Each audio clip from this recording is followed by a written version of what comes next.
Hi, my name is Meredith, and I'm a student studying psychology from Canada. My question is very simple. How can you say that men and women, that there's no sexism when the very setup of this conference is sexist? For example, the men are seated in front of the women. Can you repeat the question a bit slowly, sister? Yes. Why is it that the men are seated in front of the women?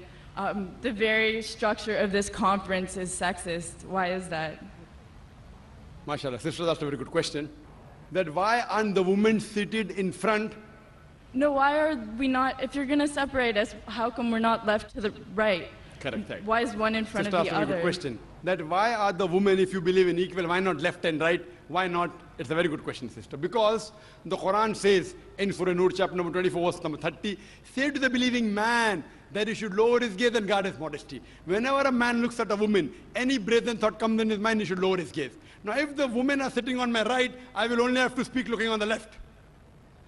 Because I cannot look at them. Yeah, I can look at everyone. Sister, I cannot see your face also from here. You may look at my direction. If you want to see me close, you can see on the screen there, no problem. But for me, the Quran says, the moment I look at a woman, I should lower my gaze. Unless she's my wife, or she's my mother, she's my daughter. And if someone says that someone looks at a woman and nothing happens to him, then he requires a psychiatrist. So if you were here, I would talk to you like that. So you'll tell me, what an ill-mannered man is this? Showing me his back. Now my gaze is there. Knowing the microphone, I cannot see you. I can just see, okay, just a little bit here and there. So I'm maintaining my hijab. Now when we have lady speakers speaking, only ladies, front row, no problem. So what happens? Because it's a gent speaking, there are occasions, some occasions, then we have to keep a partition, and we can do that. And we have done that. But there's such a vast gathering, so many cameras, it will obstruct. So that's the reason, but in no way are we trying to say that the women are inferior. That's the reason we have got a screen close to you, mashallah, especially for sisters who are sitting a bit more behind, so you can get the view. But in front, it will be difficult for me to speak, for me to maintain my hijab, for me to look, because in public speaking, we are taught we have to look at the audience. If the audience is a woman in front of me, I remember once I'd gone to the Gulf country, and I was called for a talk, and a ladies' organization. I always say that at least the front row should be gent, But they didn't do it. So half the talk I gave looking at the ground, and balance half looking at the ceiling. Down, ceiling, up. Believe me, I was in hell. Not because I was in company of ladies. I was in hell because half my lecture I gave looking at the ground, and half my lecture looking at the ceiling. I had to maintain my hijab.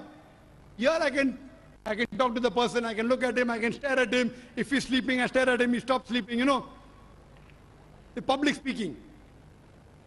But with the ladies, therefore, it is for maintaining the hijab. So that's the reason, sister, it is not at all in any way trying to belittle them. And the reason we have given you one microphone instead of two, because we feel that the proportion is approximately 1/3, 2/3. That's the reason. But the moment last time when there were more ladies, we gave equal proportion. Hope that answers the question, sister. Thank you. Clearly to your Peace TV conferences for last so many years. My question is, I'm in a situation of two families, both are Muslim families. I know the boy, I know the girl, the families. I have been the media coordinator of those boy and girl, and they are going to get married. So can a non-Muslim be a witness of the agreeing family and the boy and girl to the nikah? Brother asked a very good question. That he has two friends, both are Muslims, one from the girl's side, one from the boy's side. He's the mediator, he knows both of them, and he got them together. Can he be a witness to the marriage of? As they are telling me to be the witness. As that time to be the witness. Can you be? You can be, under one condition only. Condition is applied. If you bear witness that there is no God but Allah, and Prophet Muhammad is a messenger, you can even be a witness to the nikah. Thank you. Hope that answers the question. Thank you.